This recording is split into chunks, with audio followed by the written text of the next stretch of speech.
नमस्कार, बहुत स्वागत है आपका। मैं हूं आपके साथ विवेक शुक्ला। शाम के 4 बज चुके हैं और मैं हूं आपके साथ विवेक शुक्ला। 15 संभाग 15 खबर आपको दिखाएंगे, बताएंगे आपको आपके जिले आपके संभाग से पूरी खबर। और शुरुआत करते हैं सिवनी की उस खबर से जो अभी अभी इस वक्त सामने आ रही है। और खबर यह है कि सिवनी में गौवंश की हत्या को लेकर बड़ा एक्शन लिया गया है।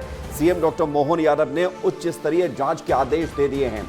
सीएम ने सोशल मीडिया प्लेटफॉर्म एक्स पर पोस्ट किया है और क्या पोस्ट किया है यह भी आपको बताते हैं। सीएम लिखते हैं कि एडीजी पवन श्रीवास्तव और टीम घटनास्थल पर पहुंच रही है और 5 आरोपी गिरफ्तार कर लिए गए हैं, 2 पर एनएसए लगाया गया है। सिवनी में हुए नृशंस गौवंश हत्याकांड की उच्च स्तरीय जांच हेतु additional DG CID Shri Pawan Srivastava team घटनास्थल पर पहुंच रही है। 5 आरोपियों को गिरफ्तार कर 2 आरोपियों पर एनएसए लगाया गया है। घटना में संलिप्त प्रत्येक आरोपी के खिलाफ सख्त कार्रवाई की जा रही है। मध्य प्रदेश में गौमाता के खिलाफ कोई भी अपराध बर्दाश्त नहीं किया जाएगा। तो आप देख रहे हैं कि मध्य प्रदेश के मुख्यमंत्री डॉक्टर मोहन यादव सख्ती के साथ इस खबर पर एक्शन लेते हुए और सिवनी में जिस तरह से ये घटनाक्रम सामने आया है उसके बाद एक बड़ा एक्शन प्रशासन के द्वारा लिया गया है। मुझे इस बात की प्रसन्नता है कि यशस्वी प्रधानमंत्री के नेतृत्व में हमारे 2 नदी जोड़ो अभियान बड़े उनके माध्यम से मंजूर हो चुके हैं। उसमें से एक केन बेतवा नदी योजना हम अपने भूमि पूजन की तरफ बढ़ रहे हैं। मैं यूपी सरकार से मिलकर के माननीय प्रधानमंत्री और सीधे रुख करते हैं मुख्यमंत्री की हम बाइट भी आपको सुनाएंगे, उन्होंने क्या कुछ कहा है। श्याम सिंह तोमर हमारे सहयोगी जुड़ गए हैं, सीधे उनकी तरफ रुख करते हैं। श्याम, ये बड़ा एक्शन जो मुख्यमंत्री के द्वारा लिया गया, साथ ही साथ संदेश भी दिया गया है कि मध्य प्रदेश में गौ माता के खिलाफ अगर कोई भी जाएगा तो ये बर्दाश्त नहीं किया जाएगा, सख्त एक्शन लिया जाएगा। बिल्कुल विवेक, बड़ा एक्शन है, लेकिन हम आपको ये भी बताना चाहते हैं, अपने दर्शकों को भी बताना चाहते हैं, पिछले दिनों अचानक से ये वीडियो आया कि बेन गंगा नदी है वहाँ पर सिवनी में, उसके किनारे और इसके अलावा जंगल का जो क्षेत्र है वहाँ 35 से 40 अलग अलग जगह, दोनों जगह 35 से 40 गौवंश और उनके शव बरामद किए गए। और इस पर तत्काल सरकार ने एक्शन लेने का प्लान बनाया। इसका विरोध भी काफ़ी हुआ, लेकिन सरकार ने ये तय किया कि जो है कानून के ऊपर कोई नहीं है, कानून से बड़ा कोई नहीं है, इसलिए 35 से 40 लोगों को निशानदेही की गई और उस निशानदेही के बाद 5 लोगों पर एक्शन लिया गया, उनको गिरफ्तारी की गई और 2 पर रासुका लगाया गया है। बड़ी जानकारी आप दे रहे हैं श्याम, जिस तरह से ये बड़ा एक्शन प्रशासन के द्वारा लिया गया, लेकिन सवाल इस बात को लेकर है कि क्या ये एक्शन से कार्रवाई समाप्त हो जाएगी, क्योंकि हमने देखा है कि एमपी सरकार सख्ती बरतती है, बुलडोजर भी चलाती है। इससे पहले भी घटना सामने आई थी, तब ओवैसी भाईजान भड़क गए थे कि मध्य प्रदेश सरकार ने किस तरह से एक्शन लिया था, ऐसे ही मामला सामने आया था। और अब ये एक और मामला जिस पर एक कार्रवाई की गई है। देखिए, कहीं ना कहीं असामाजिक तत्व ये चाहते हैं, खुली चुनौती दे रहे हैं इस तरह से। आपने बिल्कुल ठीक कहा कि लगातार इस तरह की घटनाएं क्यों हो रही हैं, क्योंकि कहीं ना कहीं असामाजिक तत्वों को कुछ तत्व जो है वो शह दे रहे हैं। इस शह के आधार पर वो इस तरह से गैर कानूनी कार्रवाई जो है वो करने लगते हैं, समाज को कहीं ना कहीं भयभीत करने की कोशिश करते हैं। लेकिन सरकार अपना काम जो हर हाल में करेगी और इन पर नकेल कसेगी, इसके आधार पर ही जो है इनके मंसूबे कहीं ना कहीं जो है पीछे जाएंगे, ये हतोत्साहित होंगे। बिल्कुल, शुक्रिया आपका हमारे साथ जुड़ने के लिए श्याम और तमाम जानकारी के लिए। तो बड़ी खबर श्याम बता रहे हैं कि इस तरह से लगातार मंसूबे अगर इस तरह से बनाए गए हैं कि गौवंश को लेकर कुछ भी किया जाएगा तो सरकार इसको बर्दाश्त नहीं करेगी। और ज़रा ये भी जान लीजिए कि आखिर सिवनी में हुआ क्या था जिस पर ये बड़ी कार्रवाई की गई है। इसको आप समझने की कोशिश करिए कि सिवनी में 50 से ज़्यादा गौवंश के शव मिले हैं। सिवनी के धनौरा में मिले थे 50 से ज़्यादा गौवंश के शव। वैन गंगा नदी में गौवंश के शव मिलने से सनसनी फैली। जानवर के गर्दन पर धारदार हथियार के घाव के निशान भी मिले हैं। गौवंश के शव मिलने से इलाके में तनाव भी फैला है। पुलिस ने शवों को नदी से निकालकर दफनाया भी है और यही मामला है जिस पर कार्रवाई की गई है। और अब आपको बता दें कि मध्य प्रदेश की सरकार सख्त एक्शन ले रही है। बड़े ही आगे बड़ी खबर आ रही है सूत्रों के हवाले से। इस वक्त की वो खबर यह है कि एमपीपीएससी प्री 2024 की परीक्षा का पेपर लीक होने की जानकारी मिल रही है, लेकिन ये पेपर लीक हुआ नहीं है, ऐसे भी तथ्यात्मक बात निकलकर सामने आ रही है। दरअसल अफवाह ये फैली और पिछले 2 दिन से लगातार, चूंकि देश में पेपर लीक को लेकर एक माहौल बना हुआ है। नीट नेट के पेपर लीक के बाद MPPSC के पेपर लीक होने की खबर है और परीक्षा का पेपर टेलीग्राम चैनल यानी कि जो सोशल मीडिया साइट है टेलीग्राम, उस पर लीक होने की खबर है। आयोग के OSD रविंद्र पंचभाई ने पर्चा वायरल हो रहा है लेकिन अधिकृत सूचना नहीं है, ये बात उन्होंने कही है। दरअसल टेलीग्राम पर MPPSC पेपर लीक नाम का एक ग्रुप भी बनाया गया है और इसमें दावा किया गया है कि MPPSC 2024 प्री परीक्षा जो कि कल होने जा रही है, यहां पर 2500 रुपये दो और पेपर आपको मिल जाएगा, ऐसा दावा किया गया।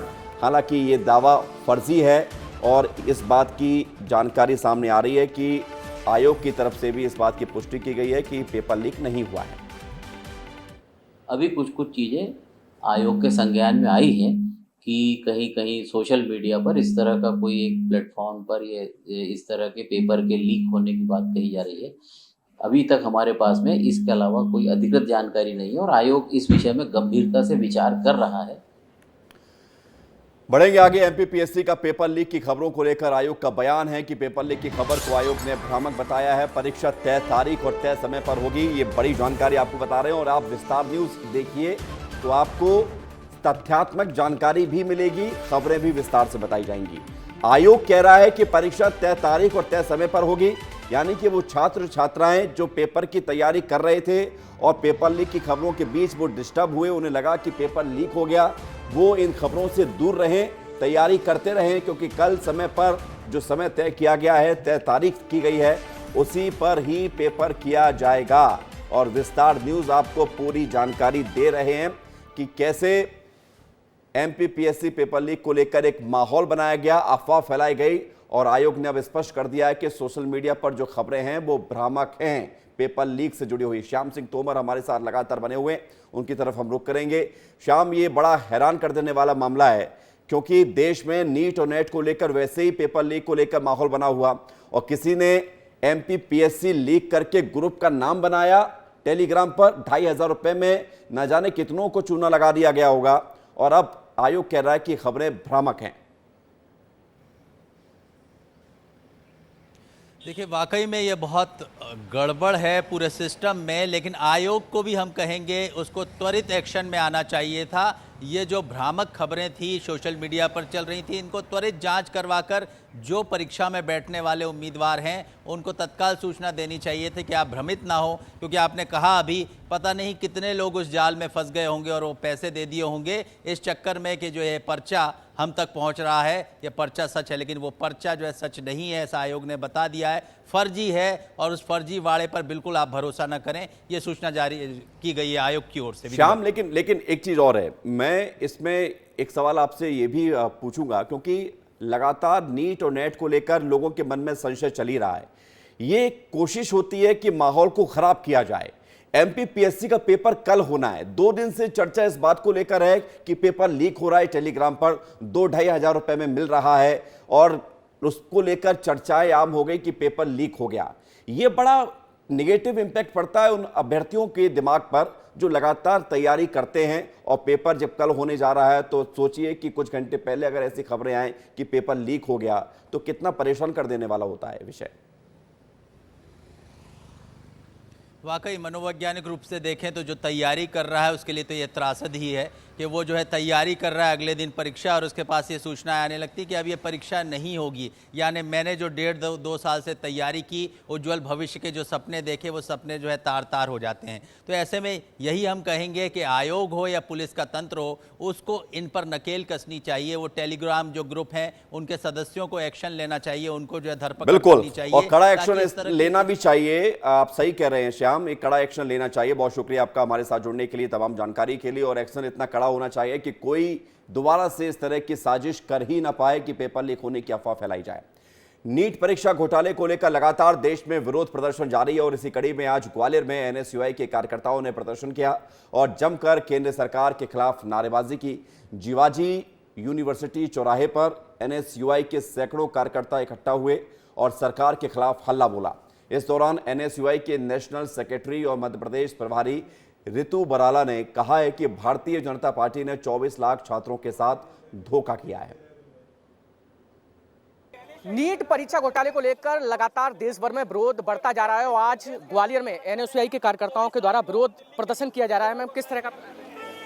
देखिए, आज भारतीय राष्ट्रीय छात्र संगठन के तमाम एनएसयूआई के कार्यकर्ता पदाधिकारी आज रोडों पर है, क्योंकि नीट जैसे स्कैम में 24 लाख विद्यार्थियों के साथ भारतीय जनता पार्टी ने अन्याय किया है, उनका गला घोटने का काम किया है, उनकी शिक्षा को व्यापार बनाने का काम किया है। उसी का विरोध आज एनएसयूआई संगठन कर रहा है, क्योंकि जब तक उन 24 लाख युवा विद्यार्थियों को न्याय नहीं मिल जाता, तब तक एनएसयूआई रोड से लेकर संसद तक लड़ाई लड़ने का काम करेगा। 2014 में जब भारतीय जनता पार्टी के अंदर में आई थी, तब से लेकर आज तक 70 पेपर भारतीय जनता पार्टी के राज में हुए हैं। हम प्रधानमंत्री से यही क्वेश्चन करना चाहते हैं कि आप युवाओं के न्याय की बात क्यों नहीं करते, हमेशा मन की बात ही क्यों करते हैं। तो आप बताइए आगे की क्या रणनीति?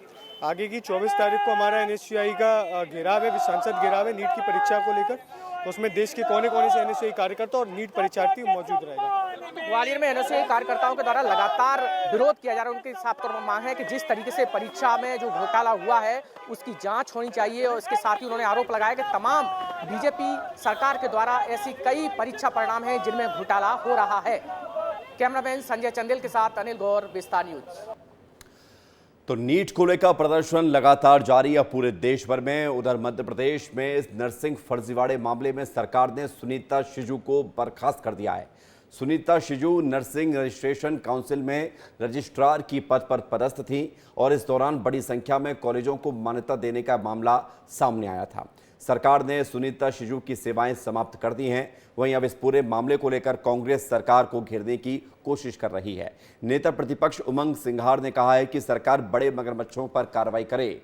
इसके साथ ही मध्य प्रदेश के मुख्यमंत्री मोहन यादव से मांग की है कि तत्कालीन स्वास्थ्य आयुक्त निशांत बरबड़े, अतिरिक्त मुख्य सचिव स्वास्थ्य मोहम्मद सुलेमान और चिकित्सा शिक्षा मंत्री पर एक्शन लिया जाए।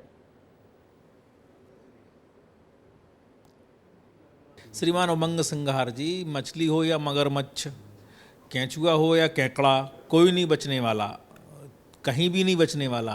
और जो भी कांग्रेस के सगे संबंधी होंगे वो भी नहीं बचने वाले।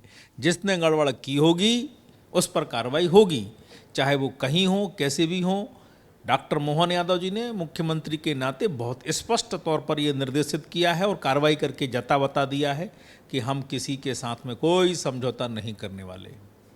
मोहन यादव जी ने कल सुनीता शिजू को रजिस्ट्रार नर्सिंग की उनको बर्खास्त किया, एक अच्छा कदम है।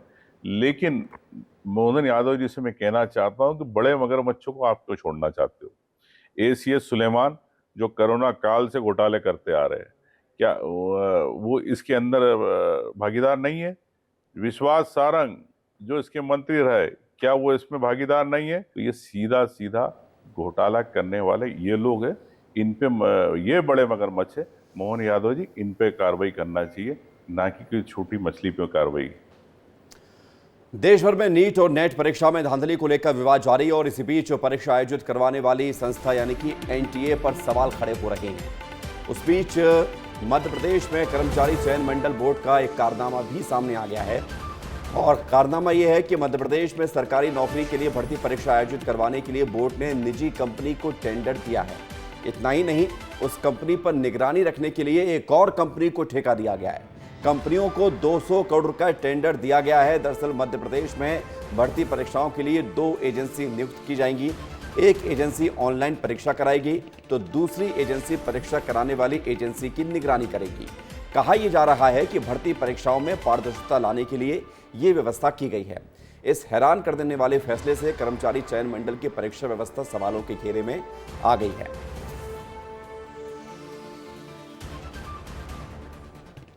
मध्य प्रदेश में कर्मचारी चयन मंडल बोर्ड के कारनामे को लेकर अब सियासत भी तेज हो गई है। कांग्रेस का कहना है कि यह प्रक्रिया पूरे तरीके से फर्जीवाड़े की तरफ इशारा करती है। नेता प्रतिपक्ष उमंग सिंघार ने कहा है कि कर्मचारी चयन मंडल के कई और कारनामे पहले भी उजागर हुए हैं। वहीं बीजेपी प्रवक्ता शिवम शुक्ला का कहना है कि सरकार पारदर्शिता के साथ परीक्षा करा रही है। पूरी तरीके से ट्रांसपेरेंट परीक्षा कराने के लिए सरकार काम कर रही है। तो आप देखेंगे, हैरान कर देने वाला मामला है।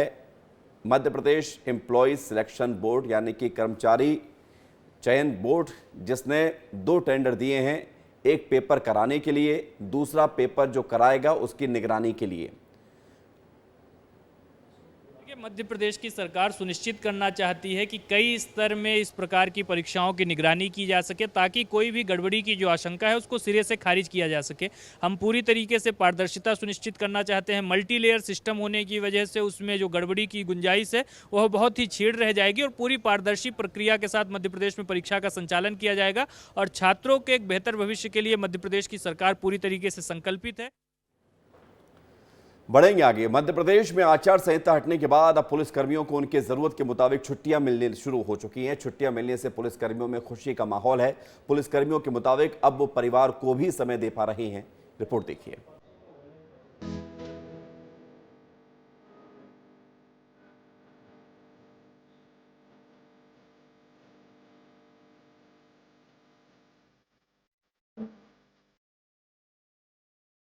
पुलिस ड्यूटी के दौरान ज्यादा काम के चलते छुट्टी ना मिल पाना पुलिस कर्मियों के लिए एक बड़ी चुनौती बनती रही है। भोपाल की नेहरू नगर पुलिस लाइन में 66 इंस्पेक्टर समेत 593 पुलिस कर्मियों की कमी है। फिर भी बीते एक साल में जरूरत पड़ने पर पुलिस कर्मियों को छुट्टी दी गई। इसका फायदा यह हुआ कि पुलिस कर्मियों की गैर हाजिरी 34% तक कम हो गई। क्या कहते हैं आंकड़े, जरा ये भी देख लीजिए। नेहरू नगर पुलिस लाइन का आकलन किया गया है।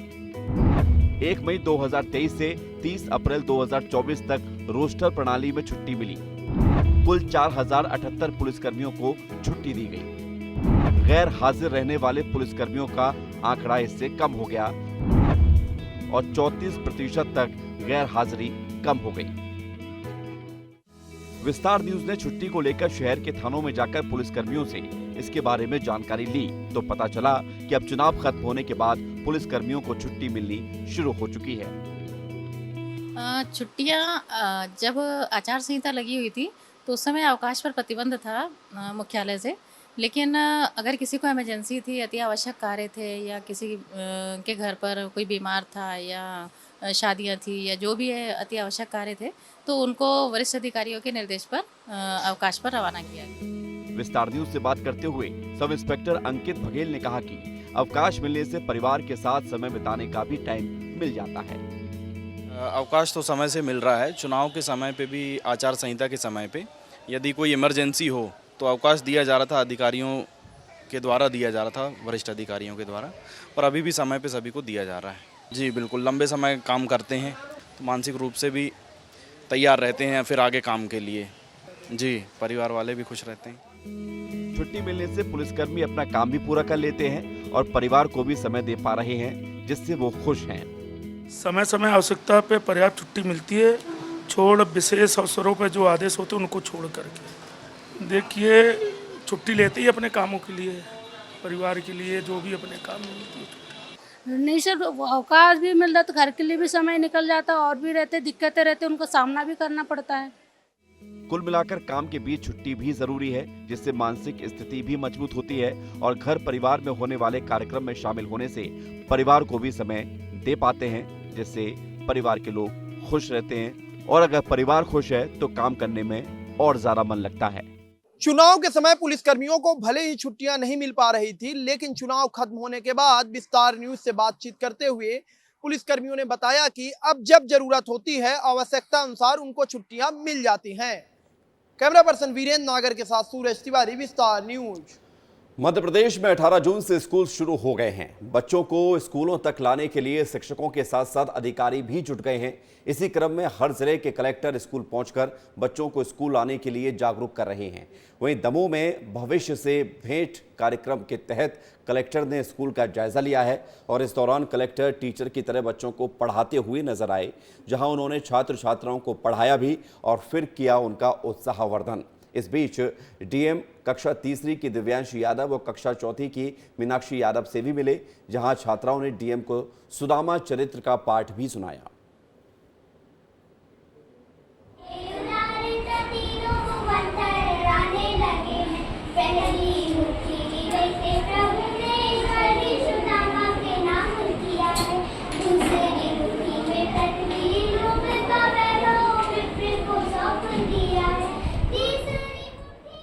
बढ़ेंगे आगे। दमोह से खबर है, जहां पर अवैध कब्जे के खिलाफ प्रशासन की कार्रवाई लगातार जारी है और इसी क्रम में कार्रवाई करते हुए नगरपालिका प्रशासन ने हटा बस स्टैंड पर अतिक्रमणकारियों के चंगुल से 1 एकड़ जमीन छुड़वाई। प्रशासन ने कब्जाधारियों के घरों पर बुलडोजर भी चलाया। कोर्ट के आदेश के बाद ये कार्रवाई की गई है। पुराना कार्यालय था जिसमें 2 लोगों को किराए से बीच में जो लोग रहे उसको निर्गमित कर दिया गया था, और चूंकि अब चूंकि 50 साल की बिल्डिंग हो चुकी है गिरना की अवस्था में, तो माननीय उच्च न्यायालय माननीय राज्य सरकार के निर्देश से हमें कोई भी बिल्डिंग जितनी साल ऊपर हो चुकी है और जीर्णशीर्ण अवस्था में है उसको मतलब कंडम घोषित करके फिर आगे कार्रवाई की जाना है। उज्जैन पुलिस ने दुष्कर्म के आरोपियों पर नकेल कसी है। पुलिस ने एक बदमाश के घर को जमींदोज कर दिया, वहीं दूसरे के घर भी कार्रवाई होने की संभावना है। दरअसल बीते दिनों ताजपुर के रहने वाले बदमाशों ने मंडला में रहने वाली महिला और उसके पति को नौकरी का झांसा देकर बुलाया और अपने साथियों के साथ महिला के साथ दुष्कर्म भी किया। हमारी एक आदिवासी अंचल की जो बहन है उनके साथ यहाँ पर जब वो नौकरी की तलाश में आई थी तो यहाँ के 2 युवकों ने बलात्कार की घटना की थी। घटना बहुत संवेदनशील थी, इसलिए तत्काल रात में टीम बना के दोनों आरोपियों को गिरफ्तार किया गया। इसमें 2 अन्य आरोपी जिन्होंने इनकी भागने में सहायता की थी उनको गिरफ्तार किया गया। पकड़ने के दौरान जो दोनों आरोपी मुख्य थे वो भाग रहे थे, तो उनको जंगल में चोटें भी आई हैं जिनको अस्पताल में भर्ती कराया है। आज उनमें से जो घटनास्थल पे जो घर बना हुआ था प्रशासन के द्वारा उसको अवैध मानते हुए उसको भी तोड़ा गया है, और अभी ताजपुर में जो निवास स्थान था उसको भी तोड़ा गया है। अन्य आरोपी भी हैं, उनके खिलाफ भी इस तरह की सख्त कार्रवाई अभी माननीय मुख्यमंत्री जी के जैसे निर्देश हैं वो जारी रहेगी। और इस बीच एक बड़ी खबर आपको बता रहे हैं, रायपुर से महापौर एजाज ढेबर पहुंचे हैं नगरीय प्रशासन मंत्री निवास। पार्षदों के साथ मंत्री अरुण साव से मुलाकात की है। डिप्टी सीएम भी हैं अरुण साव, उनसे मुलाकात हुई है। रायपुर के तात्यापारा सड़क चौड़ीकरण को लेकर चर्चा की गई। महापौर एजाज ढेबर ने कहा कि तात्यापारा सड़क चौड़ीकरण शुरू करने की मांग करेंगे। इसके लिए पूर्ववर्ती सरकार में 137 करोड़ हो चुका है पारित। 4 करोड़ मिलने के बाद भी अब तक काम शुरू नहीं हुआ। निगम के विभिन्न विकास कार्यों के लिए 50 करोड़ की मांग की गई है। तो महापौर एजाज ढेबर ने डिप्टी सीएम और नगरीय प्रशासन मंत्री अरुण साव से मुलाकात की है।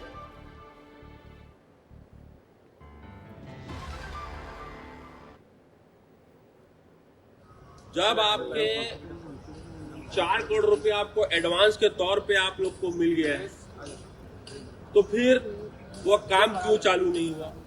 क्यों अभी तक क्या आपने उसको बजट में नहीं रखा? रोड चौड़ीकरण जो कि आज रायपुर की सबसे बड़ी समस्या, तो वो चौड़ीकरण अभी तक क्यों नहीं हो पाया? तो अभी एजेंसी हम लोग चेंज करने के लिए बात करने आए हैं, तो आप इसको चेंज करके आप एजेंसी को चेंज कर दो, पीडब्ल्यूडी की जगह आप रायपुर नगर निगम कर दो, तो मुझे लगता है कि काम बहुत तेजी से हो जाएगा। तो सुना आपने एजाज ढेबर को, जो कि रायपुर के महापौर हैं। उनका कहना है कि एजेंसी बदल दीजिए तो काम और तेज हो जाएगा। तात्यापारा सड़क के चौड़ीकरण को लेकर चर्चा हुई है। एजाज ढेबर पहुंचे हैं नगरीय प्रशासन मंत्री से मिलने, और यहां पर तात्यापारा सड़क जिसके चौड़ीकरण को लेकर मांग करते हुए एजाज ढेबर ने कहा है कि आप नगर निगम से भी सड़क बनवा सकते हैं। और पूर्ववर्ती सरकार में 137 करोड़ रुपए पारित हो चुका है। 4 करोड़ मिलने के बाद भी अब तक काम शुरू नहीं हुआ है। निगम के विभिन्न विकास कार्यों के लिए 50 करोड़ रुपए की मांग भी एजाज ढेबर ने कर दी है। तो तात्यापारा सड़क चौड़ीकरण की मांग यहां पर महापौर एजाज ढेबर के द्वारा की गई है, और इसको लेकर मंत्री से मुलाकात भी हुई है। तस्वीर हम आपको दिखा रहे हैं जब वो रायपुर स्थित मंत्री के दफ्तर पहुंचे और सड़क चौड़ीकरण की मांग को लेकर अपनी बात रखी, और साथ ही साथ सुझाव भी दिया कि अगर जो वर्तमान में एजेंसी को काम करना है वो नहीं कर रही है तो आप नगर निगम की एजेंसी के द्वारा काम कराइए, काम जल्दी हो जाएगा। पार्षद भी साथ में गए थे महापौर के मंत्री से मिलने। अपने पार्षदों के साथ महापौर एजाज ढेबर मंत्री से मिलने पहुंचे। तात्यापारा सड़क चौड़ीकरण का काम जो होना है उसी को लेकर यहाँ मुलाकात भी हुई है और मांग भी की गई है। तो बड़ी खबर आपको बता रहे हैं रायपुर से, जहाँ पर तात्यापारा सड़क चौड़ीकरण को लेकर मुलाकात हुई है, और कहा जा रहा है कि पिछली सरकार में इसको लेकर पैसे भी स्वीकृत हो गए थे। 4 करोड़ रुपए दे भी दिए गए हैं। अभी शारदा चौक से तात्यापारा तक की सड़क 12 मीटर की है। पीडब्ल्यूडी के सर्वे के अनुसार अब इसे बढ़ाकर 24.80 मीटर चौड़ी किया जाना है। सड़क चौड़ीकरण में करीब 100 व्यापारियों की दुकान और मकान भी आ रहे हैं। इसको लेकर भी सरकार में रिपोर्ट बनी थी, और अब खबर यह है कि इसी सड़क को चौड़ी करने को लेकर मेयर ने मुलाकात की है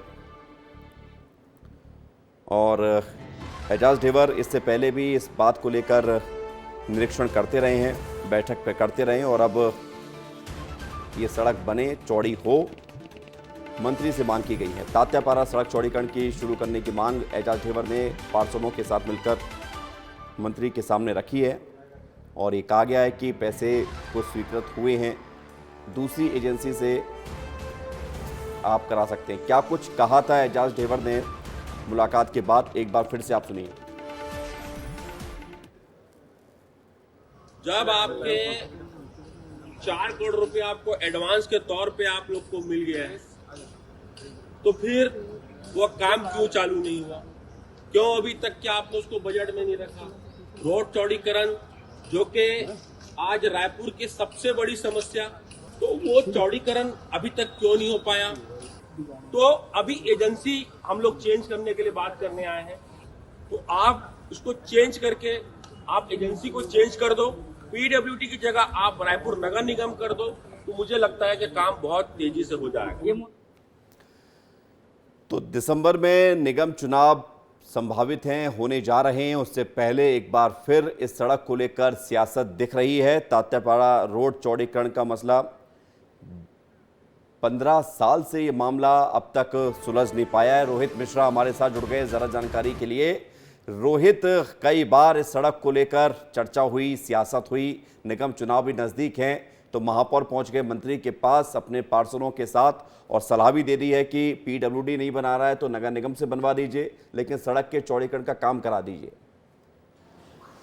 बिल्कुल, देखिए सड़क के चौड़ीकरण का काम लंबे समय से अटका हुआ है और ये इसलिए भी महत्वपूर्ण है क्योंकि शहर का सबसे व्यस्त रूट जो है वो फूल चौक से लेकर तात्यापारा चौक तक है और शाम को स्थिति इस प्रकार से बनती है कि वहां पर गाड़ियों की लंबी कतार लग जाती है और कई घंटे इंतजार लोगों को करना पड़ता है। और प्रोजेक्ट कई साल पहले आया था, पूर्ववर्ती जब रमन सरकार थी तब उस समय ये प्रोजेक्ट आया था, कई सौ करोड़ रुपए का प्रावधान बनाया गया, पूरा बजट एलोकेशन किया गया, इसके अलावा तमाम चीजों को रखा गया, लेकिन उसके बावजूद भी फिर ये प्रोजेक्ट की मंजूरी नहीं मिल पाई। लेकिन जब पूर्ववर्ती भूपेश सरकार थी उस दौरान 137 करोड़ रुपए इसके मंजूर किए गए थे, जिसपे जयस्तंभ चौक से लेकर तात्यापारा चौक तक के लगभग 3 किलोमीटर का ये दायरा दिखाई देता है और इस दायरे पे रोड को डेवलप करना था, चौड़ीकरण का काम करना था, जिसपे ये प्रावधान किया गया। 4 करोड़ रुपए पहले किस्त के रूप में जारी भी कर दिया गया, सैंक्शन किया गया, लेकिन अब तक इसका काम नहीं शुरू हो पाया है। और एक सबसे बड़ी वजह जो वहां पर सामने आ रही थी, वहां पे था स्थानीय व्यापारियों का विरोध।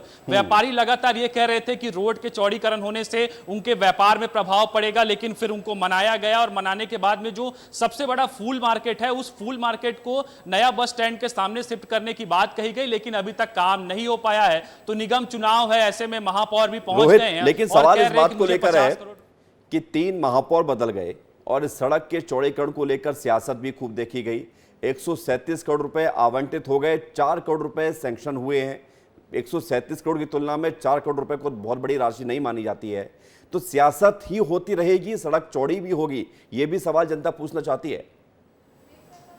देखिए सबसे बड़ा विवेक, एक बड़ी वजह वहां पे सामने आती है कि वहां पे व्यापारियों का रोष दिखाई देता है। जब पूर्व में कांग्रेस सरकार थी उसने भी इसको लेकर शुरुआत की गई थी कि ताकि वो रोड को बना लिया जाए और ट्रैफिक से निजात मिल सके, लेकिन उस समय भी विरोध हुआ। विरोध होने के बाद काम को रोक दिया गया, फिर निगम, उसके बाद फिर विधानसभा के चुनाव आ गए, लोकसभा के चुनाव आ गए। ऐसे में अब एक बार फिर से, क्योंकि निगम का चुनाव है, तब ऐसे में एक बार फिर से मुद्दा उठा है। जो आपने पैसे की बात उठा है, तो अब देखना यह होगा कि इस बार निगम चुनाव में क्या यह मुद्दा बना रहेगा या उससे पहले इसका समाधान हो जाएगा। शुक्रिया आपका हमारे साथ जुड़ने के लिए और तमाम जानकारी के लिए। तो रोहित हमें खबर दे रहे थे, दरअसल 50 मीटर का पैच है जहां पर सुबह शाम इतना जाम लग जाता है कि 50 मीटर के पैच को पार करते में 15 से 20 मिनट का समय नष्ट होता है। लिहाजा इस सड़क का चौड़ीकरण होना जरूरी है, लेकिन उससे पहले सियासत भी जरूरी है। बात करेंगे छत्तीसगढ़ की, जहां पर विष्णुदेव साय मंत्रिमंडल को लेकर चर्चा काफी है। बृजमोहन अग्रवाल के इस्तीफे के बाद मंत्रिमंडल में फिलहाल 2 मंत्री पद का पद खाली, क्योंकि एक पहले से ही खाली था, और मंत्रिमंडल के विस्तार के सुगबुगाहट के बीच अब भाजपा विधायकों में मंत्री बनने की होड़ भी शुरू हो गई है। रायपुर उत्तर से बीजेपी विधायक पुरंदर मिश्रा ने विस्तार न्यूज से खास बातचीत में मंत्री बनने की इच्छा जाहिर कर दी है। उन्होंने कहा कि मंत्री बनना क्यों नहीं चाहूंगा, विधायक हूं, मंत्री बन सकता हूं। देखिए, छत्तीसगढ़ में इन दिनों मंत्रिमंडल को लेकर के काफ़ी चर्चा हो रही है, क्योंकि जब से बृजमोहन अग्रवाल ने इस्तीफा दिया है तो चर्चा है कि आखिरकार जो 2 पद रिक्त है मंत्रिमंडल में वो आखिर कब भरा जाएगा। आज मुख्यमंत्री राजभवन पहुंचे थे और उनके साथ विधायक रायपुर उत्तर से पुरंदर मिश्रा जी भी थे। काफ़ी चर्चा हुई कि राजभवन गए पुरंदर मिश्रा जी, क्या हुआ अंदर? देखिए, मैं तो बाहर था, माननीय मुख्यमंत्री जी राज्यपाल महोदय को धन्यवाद करने गए थे, बधाई देने गए थे कि उनका बेटा मंत्री बना है। अभी मंत्रिमंडल में कुछ होगा ऐसे कुछ मेरे को नहीं लगता। आपने कहा कि सभी प्रयास कर रहे हैं। हाँ, मेरे को प्रेस ने पूछा कि आप भी चाहते हैं क्या, तो मैं बोला 90 विधायक हैं, सब लोग चाहते हैं, हम तो 54 के 54 चाहते हैं। हर आदमी चाहता है कि मेरा प्रमोशन हो, मैं विधायक बनूं तो मंत्री बनना भी चाहता हूँ। चाहने से हो नहीं जाता।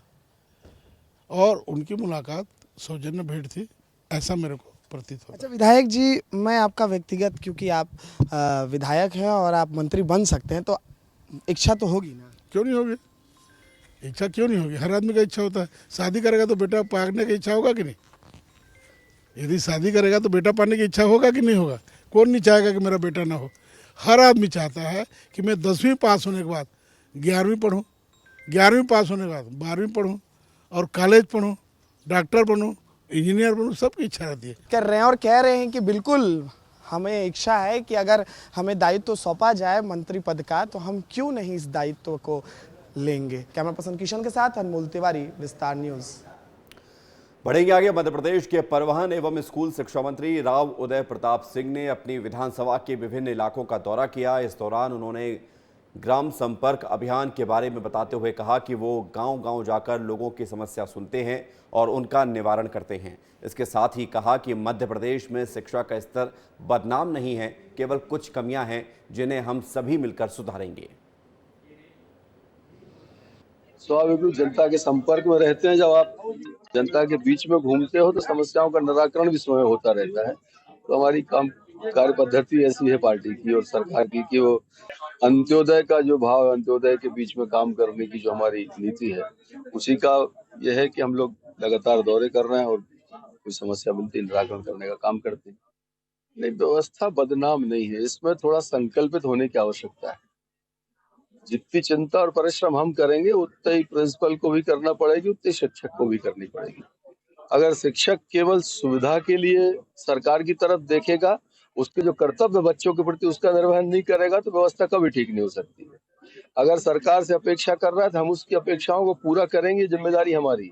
लेकिन उसकी जो जिम्मेदारी है या हमारी जो उससे अपेक्षा है, तो कम से कम हर दिन स्कूल जाए, बच्चों को शिक्षा देने का काम करे, बच्चों के भविष्य को निखारने का काम करे, शिक्षक करना पड़ेगा।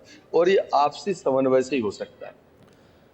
पन्ना में दबंगों की दबंगी खत्म होने का नाम नहीं ले रही है। ताजा मामला कोतवाली थाने का है, जहां नशे में धुत बदमाशों ने पुलिस के साथ ही मारपीट की। दरअसल बदमाश ने कोतवाली थाना के अंदर घुसकर फरियादियों को डरा धमका रहे थे। आरक्षकों ने उन्हें रोका तो थाने के अंदर ही उनके साथ अभद्रता की गई, हाथापाई शुरू हो गई। आरक्षक की शिकायत पर बदमाशों के खिलाफ मामला दर्ज किया गया है। तो हौसले कितने बुलंद है कि थाने में ही पुलिस को पीट दिया गया। परसों रात में 2 पक्ष 100 नंबर से आपस में विवाद हुआ था। एक ही समाज के थे दोनों विवाद हुआ था। थाने पर रिपोर्ट करने के लिए आए थे, क्योंकि उसमें से 2 लोग अत्यधिक शराब पिए हुए थे, जो आपस में थाने पे भी विवाद करने लगे थाने के बाहर। तो संतरी द्वारा उन लोगों को समझाया गया, जिस पर से उनके द्वारा संतरी के साथ भी अभद्रता की गई है, जिसमें दोनों पक्षों का अपराध कायम किया गया है और एक संतरी की तरफ से भी अपराध कायम किया गया है। उसमें आरोपियों को गिरफ्तार कर न्यायालय पेश किया। बुरहानपुर के ट्रैफिक थाने में पदस्थ नागेंद्र सिंह तोमर एक्शन मोड में नजर आ रहे हैं। भोपाल में सूबेदार रहने के बाद अब वे बुरहानपुर की ट्रैफिक व्यवस्था संभाल रहे हैं। बुरहानपुर शहर की सबसे बड़ी समस्या पार्किंग की है, जिसको लेकर अब सूबेदार नागेंद्र ठाकुर ने शहर में चल रहे बगैर कागज के ऑटो चालकों पर शिकंजा कसना शुरू कर दिया है। 25 से ज़्यादा ऑटो के चालान किए गए। साथ ही साथ बगैर परमिट के चल रहे ऐसे 8 ऑटो को भी जब्त किया गया है। जो शहर में ट्रैफिक के अव्यवस्थाएं हैं, सिर्फ जो ऑटो और मैजिक की वजह से, इन पे लगातार हम समझाइश दी गई है। एसपी साहब के निर्देशन पे हम लगातार समझाइश दिए। 10 से 15 दिन लगातार मार्केट में घूम के, चाहे वो ऑटो स्टैंड हो, भैलवाल की जलेबी हो, गांधी चौक हो या फिर कमल चौक हो, पर उनका रवैया जज का तरसी था। और फिर निर्देशन अनुसार कल से हमने कार्रवाई शुरू करी है। सबकी कागजात चेक किए जा रहे हैं, जाँच की जा रही है। छतरपुर से खबर है, जहां पर छात्रावास के छात्रों के खाने में कीड़े मिले हैं। कलेक्टर कार्यालय में छात्र धरने पर बैठ गए। छात्रावास की अनियमितताओं से छात्र परेशान हैं। छात्रों को साफ सुथरा खाना नहीं मिलता है। स्वास्थ्य को लेकर छात्रावास में कोई सुविधा भी नहीं है, जिसको लेकर छात्रावास में जो छात्र रह रहे हैं वो नाराज होकर कलेक्ट्रेट पहुंचे। खाने में कीड़े मिलने की शिकायत दर्ज कराई। अनियमितता का विरोध किया गया। एसडीएम अखिल राठौर और तहसीलदार आनंद शर्मा छात्रों के धरना स्थल पर पहुंचे हैं और मामला सीनियर छात्रावास गणेश कॉलोनी का है। के द्वारा शिकायतें सामने लाई गई हैं कि खाने में कुछ समस्या है, साफ सफाई से खाना नहीं बन रहा है या जो खाद्य पदार्थ हैं वो अच्छे नहीं हैं, तो उनके लिए एक टीम भेजकर वहाँ जांच करवा लेते हैं। और उसके उपरांत सभी बच्चों को समझाइश दी गई है कि आपकी जो समस्याएं हैं उनको हमें फ़ोन से या किसी अन्य माध्यम से बता सकते हैं, तो उनकी समस्याओं का निराकरण किया जाएगा। और अब बात करेंगे अमरवाड़ा उपचुनाव को लेकर। कांग्रेस पूरी तरह से अमरवाड़ा उपचुनाव में लगी हुई है, तो उसकी नज़र मानसून सत्र पर भी है। साथ ही बागी विधायक रामनिवास रावत और निर्मला सप्रे को लेकर भी वो कोई फैसला कर सकती है। इस बीच उसकी कोशिश सरकार को नरसिंह घोटाले को लेकर घेरने की भी है। कांग्रेस के आगे की रणनीति पर विस्तार न्यूज़ ने नेता प्रतिपक्ष उमंग सिंघार से बातचीत की है। क्या कुछ रणनीति बताते हुए उमंग सिंघार नजर आए हैं, देखिए। मध्य प्रदेश में लोकसभा चुनाव के बाद अब विधानसभा के उपचुनाव होने हैं। अमरवाड़ा विधानसभा सीट पर कांग्रेस अपने प्रत्याशी खड़े कर दिए हैं। कांग्रेस ने स्टार प्रचारकों की लिस्ट भी जारी कर दी है। सब बातचीत करने के लिए नेता प्रतिपक्ष उमंग सिंघार है। सर, अमरवाड़ा एक बड़ी चुनौती है क्योंकि छिंदवाड़ा में लोकसभा चुनाव कांग्रेस हारी है। अब अमरवाड़ा को कैसे देखते हैं, इसकी क्या तैयारी कांग्रेस की रहने वाली है? निश्चित तौर से पार्टी संगठन पूरी तरह मजबूती के साथ पिछले 1.5 महीने से चुनाव के लिए तैयारी में लगा है और हमारे अध्यक्ष जी सुखदेव पान से वहाँ के स्थानीय विधायक सब लगे हैं, तो मजबूत स्थिति में और निश्चित तौर से कांग्रेस वहाँ पे जीतेगी, ऐसा मुझे विश्वास है। विजयपुर और बीना में भी कांग्रेस के जो विधायक थे वो बीजेपी में शामिल हो गए। हालांकि इस्तीफा नहीं दिया है। विधानसभा का 1 जुलाई से सत्र शुरू होने वाला, क्या वो कांग्रेस में बैठेंगे या फिर उनके दल बदल को लेकर कांग्रेस शिकायत करेगी? देखिए, पार्टी में बैठने का सवाल ही नहीं। जो पार्टी से जा चुका है तो उसे पार्टी इस पर बिठाने की तो कोई आवश्यकता ही नहीं रही। उस संबंध में कार्रवाई तो आजकल मैं कार्रवाई विधानसभा अध्यक्ष जी को कर रहा हूँ। मध्य प्रदेश में परीक्षाओं को लेकर कई सारे गड़बड़ी सामने आई। मध्य प्रदेश कर्मचारी चयन मंडल परीक्षा कराने वाली है और एक परीक्षा को लेकर एक कंपनी को पहले टेंडर दिया गया। अब उसी कंपनी पर निगरानी कराने के लिए एक और टेंडर जारी कर दिया गया। तो आखिर सवालों की घेर भी कहाँ है मध्य प्रदेश में परीक्षा का चयन मंडल? देखिए, मध्य प्रदेश तो अब एक युवाओं के साथ उनके भविष्य को खिलवाड़ को लेके एक बड़ा अड्डा बन गया है। पहले व्यापम का घोटाला हुआ, उसके बाद पटवारी घोटाला हुआ, आप चयनित की बात कर रहे इसका, तो इस प्रकार के घोटाले हो रहे। नरसिंह का आपने देख ही लिया सामने, और जो पीएससी के थे आपके जोशी जी अब एनटीए के चेयरमैन हैं, वहाँ पे जा चुके हैं। तो एनटीए ने क्या करा नीट की परीक्षा में, हमारे राहुल जी ने इस मामले को उठाया भी है, कांग्रेस ने भी उठाया। तो निष्पक्षता होना चाहिए। अगर निष्पक्षता नहीं रहेगी तो देश के युवा, प्रदेश के युवाओं का भविष्य खतरे में। ये भारतीय जनता पार्टी को एक जवाबदारी के साथ इसमें तय करना चाहिए। ये थे उमंग सिंघार जो कह रहे हैं कि विधानसभा में जनता से जुड़े हुए सभी सवाल उठाए जाएंगे। कैमरामैन नागेन के साथ विवेक पांडे, विस्तार न्यूज़, भोपाल। केंद्रीय मंत्री शिवराज सिंह चौहान के बेटे कार्तिकेय चौहान ने अपने पिता को लेकर एक बड़ा बयान दिया है। कार्तिकेय चौहान ने कहा है कि शिवराज सिंह चौहान के सामने दिल्ली भी नतमस्तक है। कार्तिकेय चौहान ने शिवराज सिंह चौहान को कश्मीर से कन्याकुमारी तक सबसे लोकप्रिय नेता बताया है।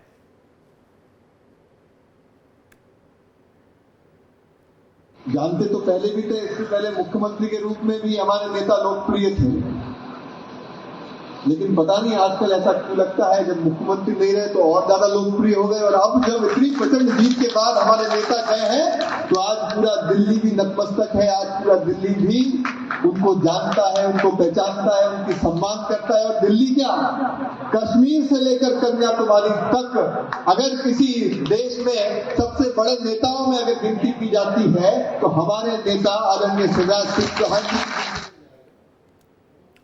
छत्तीसगढ़ में एंटी करप्शन ब्यूरो ने अंबिकापुर में बड़ी कार्रवाई करते हुए एसडीएम समेत 4 लोगों को रिश्वत लेते रंगे हाथ गिरफ्तार किया है। आरोप है कि एसडीएम ने ग्रामीण से राजस्व रिकॉर्ड दुरुस्त करने के नाम पर 50,000 रुपए की रिश्वत मांगी थी, लेकिन ग्रामीण ने इस मामले की शिकायत एसीबी से कर दी, जिसके बाद एसीबी की टीम ने शुक्रवार देर शाम उदयपुर एसडीएम और रीडर समेत 4 लोगों को 50,000 के साथ गिरफ्तार कर लिया। मैं इस वक्त मौजूद हूं सरगुजा जिले के उदयपुर में और उदयपुर का ये एसडीएम कार्यालय है। आप देख रहे होंगे ये एसडीएम यानी एक प्रकार का ये डिप्टी कलेक्टर अपर कलेक्टर रैंक के अधिकारी होते हैं। लेकिन जब अपर कलेक्टर और डिप्टी कलेक्टर रैंक का अधिकारी सीधे तौर पर आम लोगों से रिश्वत लाने लगे तो उसको आप क्या कहेंगे। रिश्वत लेने का यहाँ पे बड़ा खेल चल रहा था और कल यहाँ पे एसीबी की टीम ने 50,000 रुपये रिश्वत लेते हुए एसडीएम और उनके कर्मचारियों को यहाँ गिरफ्तार किया है। आप समझ सकते हैं कि कितना बड़ा एक गठजोड़ है अधिकारियों का जो रिश्वत लेने वालों का है। सबसे बड़ा गठजोड़ इसलिए हम इसको कह रहे हैं क्योंकि एसीबी ने एसडीएम को जहाँ अरेस्ट किया उसके साथ ही साथ उनका जो क्लर्क थे उनको भी गिरफ्तार कर लिया, उसके साथ उनका जो प्यून था उसको भी पकड़ा और जो एसडीएम के जो गार्ड थे उनको भी पकड़ा। आपको दिखाना चाहेंगे हम आपको, देखिए पूरा जो इलाका है। कल यहाँ पे पूरा बरामदे में कल एसीबी के अधिकारी यहाँ मौजूद थे और बड़ा हलचल का माहौल था। उसके बाद यहाँ पे अफरा तफरी की स्थिति बन गई क्योंकि पहली बार सरगुजा जिले में किसी एसडीएम को रिश्वत लेते हुए पकड़ा गया है। यहाँ पे तहसील के जो कर्मचारी हैं वो भी हमारे साथ मौजूद हैं, हम उन लोगों से भी बात करने की कोशिश करेंगे। वो ले जा रहे थे उस समय पता चला। अच्छा, हाँ। क्या पता चला? कि पकड़ लिए हैं एसडीएम साहब को। तो एसडीएम साहब के साथ 3 लोग और थे, उनका गार्ड भी था, उनका भी था। हाँ, प्यून। एसडीएम का जो कार्यालय है जहाँ पे एसडीएम बैठा करते थे वहाँ पे बंद है। एसडीएम का कार्यालय पूरी तरीके से बंद है। रिश्वतखोरी के मामलों को देखकर तो यही लगता है कि अधिकारी रिश्वत के चक्कर में कई मामलों को महीनों सालों तक अपनी टेबल पर फाइलों पर दबा के रखे रहते हैं। वीडियो जर्नलिस्ट आकाश प्रधान के साथ दिलीप जायसवाल, विस्तार न्यूज। कांकेर के गांव चवेला में रफ्तार का कहर देखने को मिला है। यहां एक तेज रफ्तार कार पुलिया से नीचे गिर गई। बताया जा रहा है कि कार में 4 लोग सवार थे। वहीं घायलों को भानु प्रतापपुर के जिला अस्पताल में भर्ती कराया गया है, जहां उनका इलाज जारी है। दरअसल पुलिया के दोनों तरफ सुरक्षा के लिहाज से रेलिंग नहीं लगाई गई है, जिससे आए दिन कई हादसे होते रहते हैं। पेंड्रा में पुलिस ने अंधे कत्ल की गुत्थी को सुलझा लिया है। यहां जादू टोने के शक में 60 साल की महिला मुन्नी बाई की बेरहमी से हत्या की गई। योजनाबद्ध तरीके से आरोपी कोटवार विरासू लाल और उसके 2 सहयोगियों कृष्णा मरावी और कांवरिया बाई ने महिला को बुलाकर वारदात को अंजाम दिया है।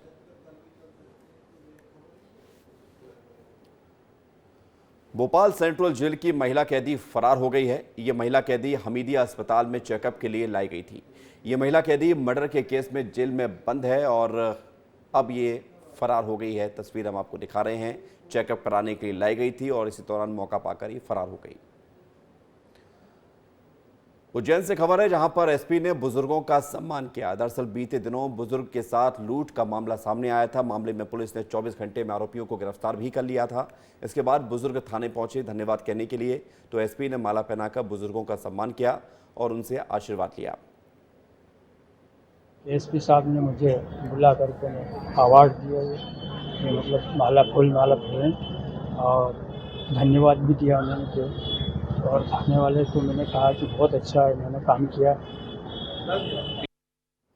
भगवान जगन्नाथ स्वामी मंदिर में आज के दिन सुबह राज परिवार की उपस्थिति में भगवान के स्नान यात्रा की रस्म अदायगी की गई और इसी के साथ ऐतिहासिक रथ यात्रा महोत्सव का आगाज भी हो गया है। इस रिपोर्ट को आप देखिए।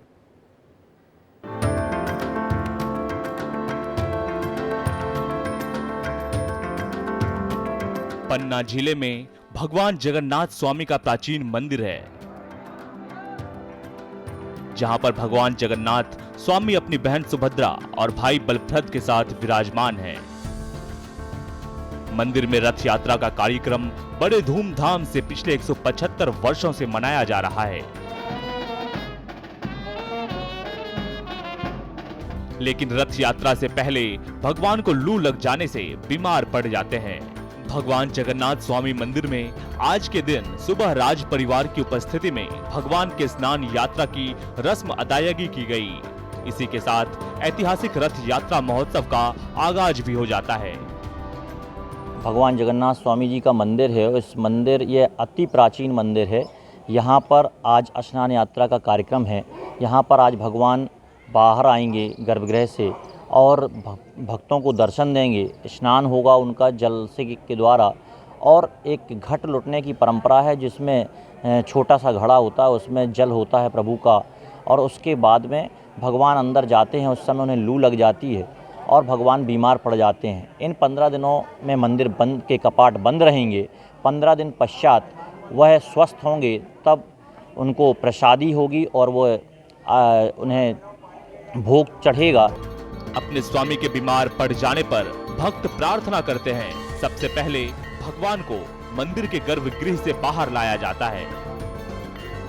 आज ये स्वामी जगन्नाथ जी का पन्ना धाम का मंदिर है और यहाँ पे आज भगवान को, श्री जगन्नाथ जी को आज यहाँ पर निकाला जाएगा और इनको जल से अभिषेक किया जाएगा। इस जल से अभिषेक करने का कारण उनको लू लग जाती है, उसके कारण ये 15 दिन तक मंदिर का पट बंद रहता है। आज पूर्णमासी के दिन भगवान मंदिर के अंदर से बाहर आकर भक्तों को दर्शन देंगे।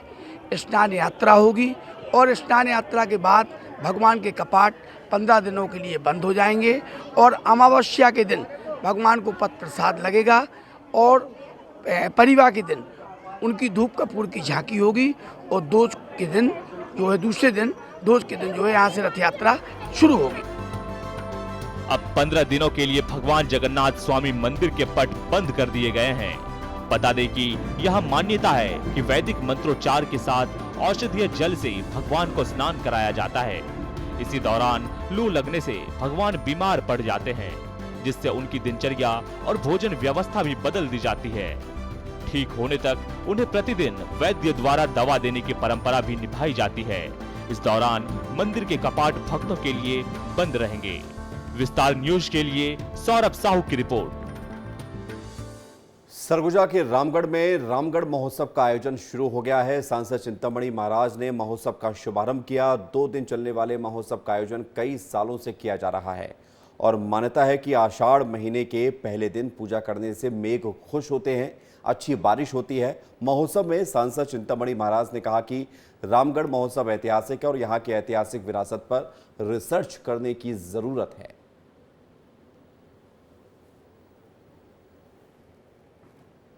आषाढ़स्य प्रथम दिवस है। ये कार्यक्रम लगभग विगत 50 वर्षों से हो रहा है और यहाँ महाकवि कालिदास जी का जो मेघदूतम है वो उसका रचना यहीं किए थे, ऐसा कहा जाता है और उसमें कोई संदेह का भी विषय नहीं है।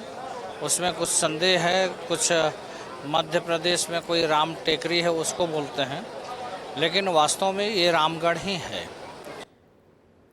दिल्ली में ICAR में राष्ट्रीय संगोष्ठी और पूर्व छात्रों के मिलन समारोह में केंद्रीय कृषि मंत्री की जुबान फिसल गई। पूर्व छात्रों के बीच बोलते हुए शिवराज सिंह चौहान खुद को मुख्यमंत्री बोल गए, लेकिन अचानक ही खुद को सही भी किया। फिर केंद्रीय कृषि मंत्री उन्होंने अपने आप को बताया भी, जो कि वो हैं भी। उन्होंने सफाई दी कि 20 साल मुख्यमंत्री रहा तो आदत इतनी जल्दी नहीं जाती। मैं सूची बनवा रहा था कि और बनाओ, पाठक जी को भी पता है और किस किस से मिलूं। मैं आप सबसे बात करना चाहता हूं क्योंकि मुख्यमंत्री कोई सब विषयों का मुख्यमंत्री नहीं, कृषि मंत्री। मैं 4 बार मुख्यमंत्री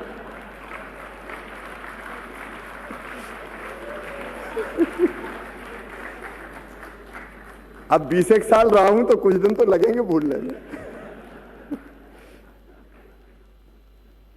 तो वहां भी मुझे ये गुमान नहीं था कि हम ही सब जानते हैं। इंदौर में मंत्री तुलसी सिलावट का एक अलग अंदाज सामने आया है। यहां पर जमीन पर बैठकर मंत्री तुलसी सिलावट समस्या सुनते हुए दिखाई दिए। मंत्री जी ने घर में आई जनता को भी जमीन पर बैठाया और खुद भी जमीन पर बैठकर लोगों से उनकी समस्याएं सुनी।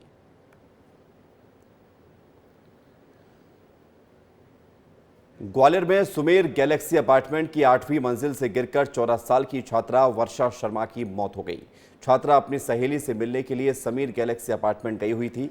अब पुलिस हादसा या फिर आत्महत्या दोनों ही एंगल से जांच कर रही है। पुलिस ने छात्रा के शव को पोस्टमार्टम के लिए भिजवा दिया है। पूरा मामला गोला का मंदिर थाना क्षेत्र का बताया जा रहा है। मॉनसून की एंट्री के साथ ही आकाशीय बिजली का खौफ भी बढ़ गया है। ताजा मामला चित्रकूट से है, जहां पर तुर्रा गांव और ग्राम गोहानी में बिजली गिर गई। हादसे में 3 लोगों की मौत हो गई, जबकि 4 व्यक्ति घायल हैं। घायलों को इलाज के लिए अस्पताल में भर्ती कराया गया है।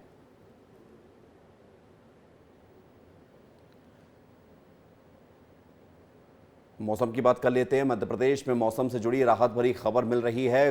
भोपाल, इंदौर, जबलपुर समेत 8 जिलों में अगले 48 घंटे में मानसून की एंट्री हो सकती है। इससे पहले यहां पर प्री मानसून की एक्टिविटी जारी दिख रही है।